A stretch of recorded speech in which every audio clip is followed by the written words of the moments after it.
Hello दोस्तों, मैं प्रद्युम्न आप सभी का स्वागत करता हूं PS0099 क्लासेस के एक नए वीडियो लेक्चर में।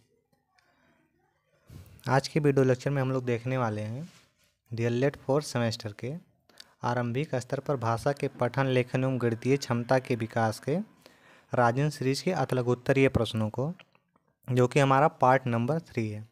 पार्ट नंबर 1 और 2 में हम लोगों ने 40 क्वेश्चन को देख लिया है। आज हम लोग पार्ट नंबर 3 में उसके आगे देखने वाले हैं, क्वेश्चन नंबर 41 से। तो चलिए शुरू करते हैं। क्वेश्चन नंबर 41 आपका है, अंक का स्थानीय मान किसे कहते हैं? 2020 और 21 में पूछा गया क्वेश्चन है। तो स्थानीय मान, अंक के स्थानीय मान का अर्थ होता है वह अंक किस स्थान पे है, जैसे इकाई पर है, दहाई पर है, सैकड़ा पर है, हजार पर है आदि। अंक सहित मान ही स्थानीय मान कहलाता है। क्वेश्चन नंबर 42, 3, 4, 6 में सभी अंकों का स्थानीय मान लिखिए। तो देखिए 3, 4, 6 में सभी अंकों का स्थानीय मान, तो पहले हम लोग 6 का देखते हैं। तो 6 का स्थानीय मान आपका 6 होगा। 4 का अगर स्थानीय मान हम लोग देखेंगे तो 4 का स्थानीय मान 40 और 3 का स्थानीय मान आपका होगा 300। तो ये हो गया इसका स्थानीय मान। नेक्स्ट क्वेश्चन नंबर 43, आरोही क्रम किसे कहते हैं? 2020 और 22 में पूछा गया क्वेश्चन है।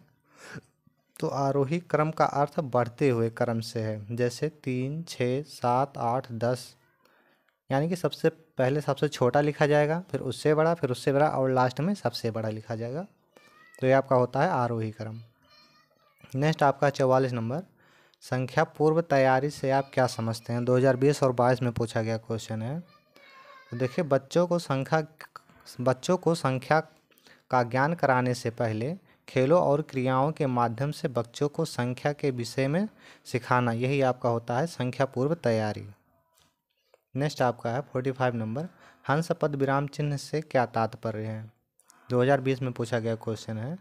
देखिए हंस पद विराम चिन्ह का प्रयोग तब करते हैं जब किसी वाक्य में कोई शब्द अथवा अक्षर लिखने से छूट जाता है। छूटे हुए वाक्य के नीचे हंस पद का चिन्ह का प्रयोग करते हैं। जैसे हम लोग लिखते हैं तो कुछ छूट जाता है तो उसको हम हंस पद लगा के उसके ऊपर लिख देते हैं। तो यही होता है आपका हंस पद विराम चिन्ह।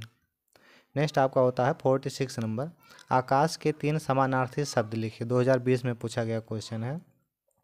तो आकाश के पर्यायवाची आपके हैं या समानार्थी शब्द, आकाश का हो गया गगन, नभ, आसमान, व्योम, अंबर, ये सभी इसके समानार्थी शब्द हैं।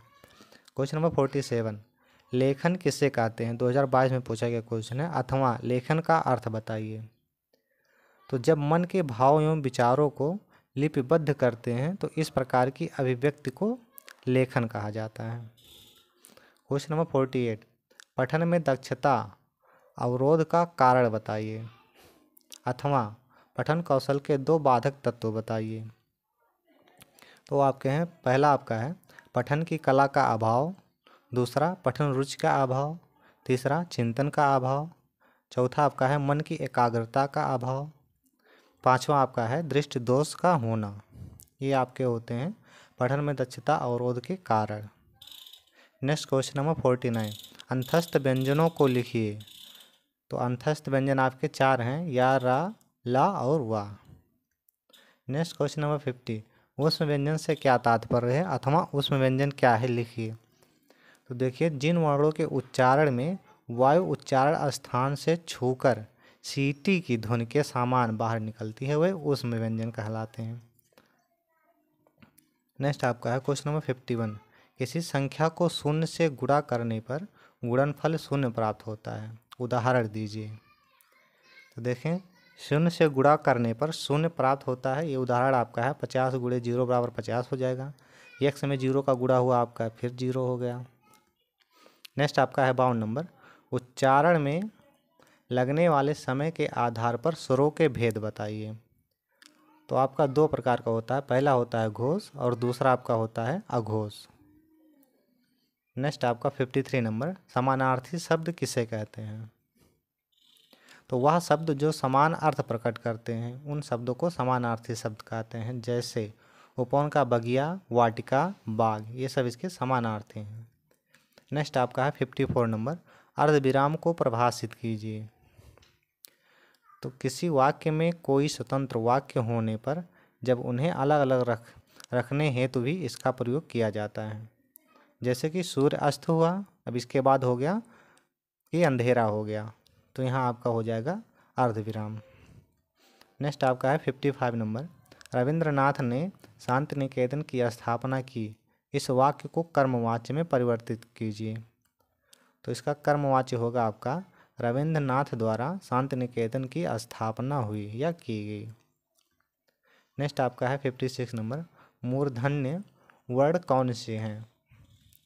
तो मूर्धन्य आपके देखते हैं, इनके उच्चारण से जीभ तालु कठोर तालु को छूती है, जैसे टा वर्ग हो गया और ये उत्क्षिप्त व्यंजन आपका हो गया डाढ़ा। क्वेश्चन नंबर 57, दीर्घ स्वर किसे कहते हैं? तो देखिए, जिन स्वरों के उच्चारण में ह्रस्व स्वरों से दुगना समय लगता है उन्हें दीर्घ स्वर कहते हैं, जैसे आ, ई, उ और री। नेक्स्ट आपका है 58 नंबर। योजक चिन्ह लगाते हुए दो उदाहरण दीजिए। तो देखिए आपका उदाहरण इसका, जय पराजय लाभ हानि, इसके बीच में जो चिन्ह लगा है ये आपका योजक चिन्ह है।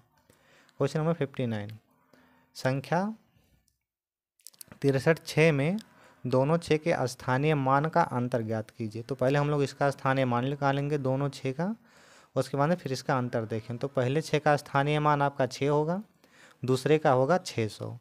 अब इसका हम स्थानीय मान निकालेंगे, यानी स्थानीय मान ये हो गया।